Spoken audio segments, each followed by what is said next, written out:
सितमकरनिषन्नां शुभ्रवस्त्रां त्रिनेत्रां करदितकलशोद्धृत्सोत्फलाभीत्यभीष्टां विधिहरिहररूपां सेतुकोटिरजुष्टां कलितसितदुकूलां जाह्नवीं तां नमामि नमामि गङ्गे तव पादपङ्कजं सुरासुरैर्वन्दितदिव्यरूपं भुक्तिं च मुक्तिं च ददासि नित्यं भावानुसारेण सदा नराणाम् ॐ शान्ति शान्ति शान्ति.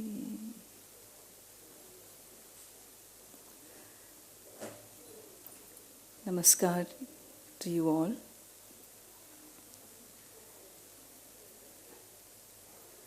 It gives me great joy to stand here before you because a platform like this, I know how rare it is to come by. I may have done work in other fields, but education has been something very dear to my heart. And over the years, over the decades, I think I find whatever small or big contribution, however you define it, it is really not a contribution to society. I think it's part of my own inner journey. And that's really how I see education. In our Vedic model, it is said, Dve vidye veditavye paracha aparacha. Knowledge is twofold. One is called paravidya, the other is apara. Paravidya is that knowledge in which one gains access to knowing who you are. Who is this soul who's out there to know the world? Aparavidya is that which describes the various disciplines of knowledge of the creation. This is one civilization that has focused on both, that has seen the place of both.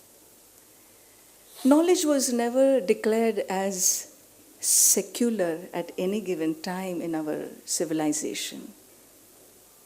In fact, knowledge was always talked about in our country as the most sacred of all. We began this session with Saraswati Vandana not for nothing.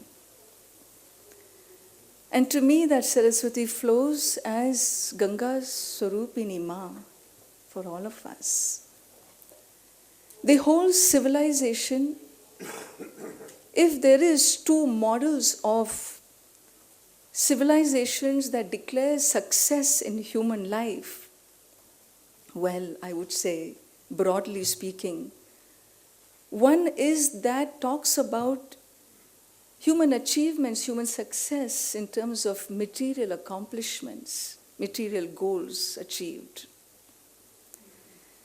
If there is another civilization that distinctly declared that material success, material prosperity is not the hallmark of human living, human success, and that is the second civilization which declares the soul's evolution as being the hallmark of human life, a successfully lived human life. Atmanam aviditva asman lokat preti sah kripanaha. The one who leaves this world without having any clue about who you are, he is a kripana, he is a kanjus. He's a stingy guy who never really used the intellect for which he was given. This is what the Upanishads declare. And therefore, there is a lot going on all over the planet.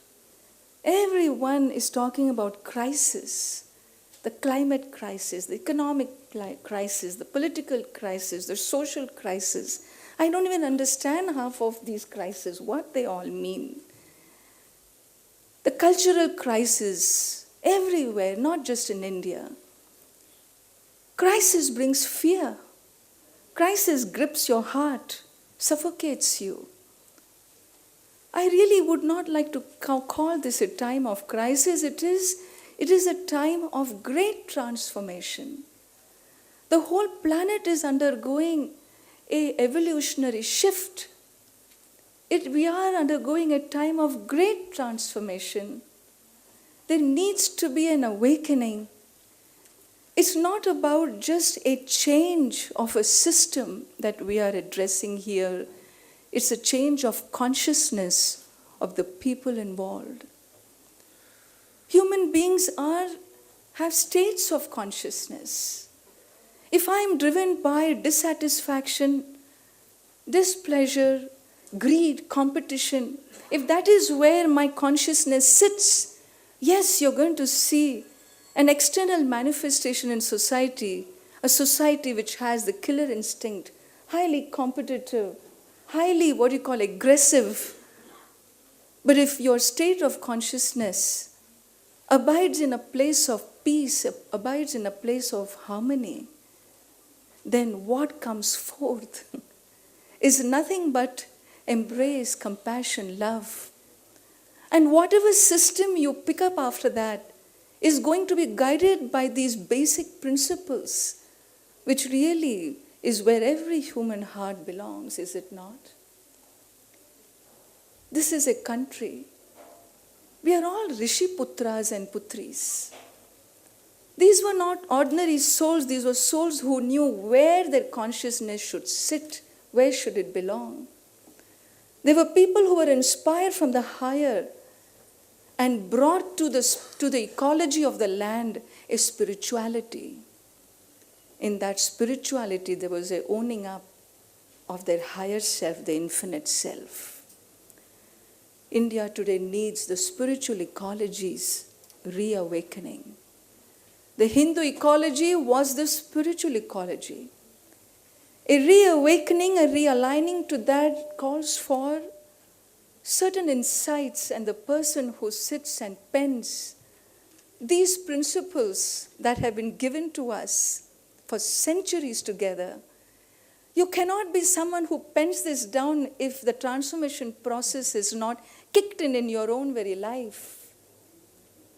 Well, as a simple sadhvi who sits on the banks of Ganga, what else can I do? I have tied my hands down. I don't really belong, so to speak. My own culture has put me elsewhere. But then there was not a day of my life I lost without something burning in me, seeking, calling for this transformation. And well, we have before us, how do we click these things? I have no clue. This is a program which we have put together, a 2 years course material for colleges.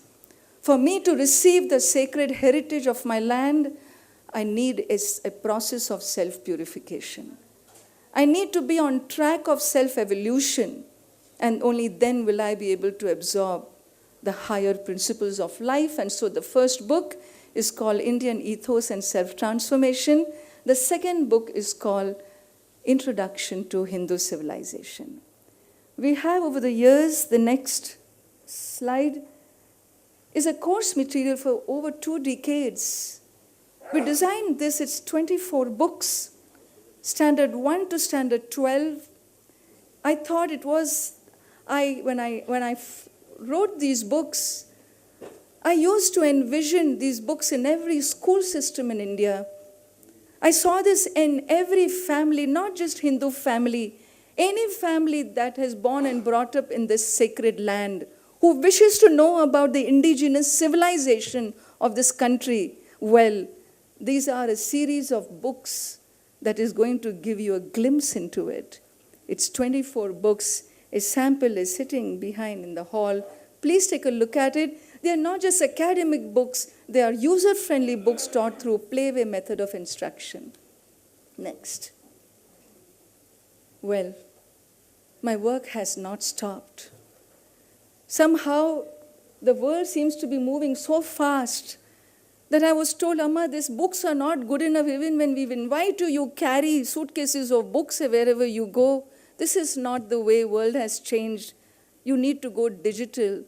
And so here I am, sitting on those same banks of Gangaji, inspiring me to do digital programs, and we are launching a series of courses on the heritage, spiritual heritage of India, beginning January, for children, for young people, for women courses, and for adults, looking at the Vedantic tenets of oneness and harmony as the foundation on which these programs are going to bring about this so-called soft revolution of the heart, the spiritual revolution that our country so much seeks through education. Thank you all. Om Tat Sat.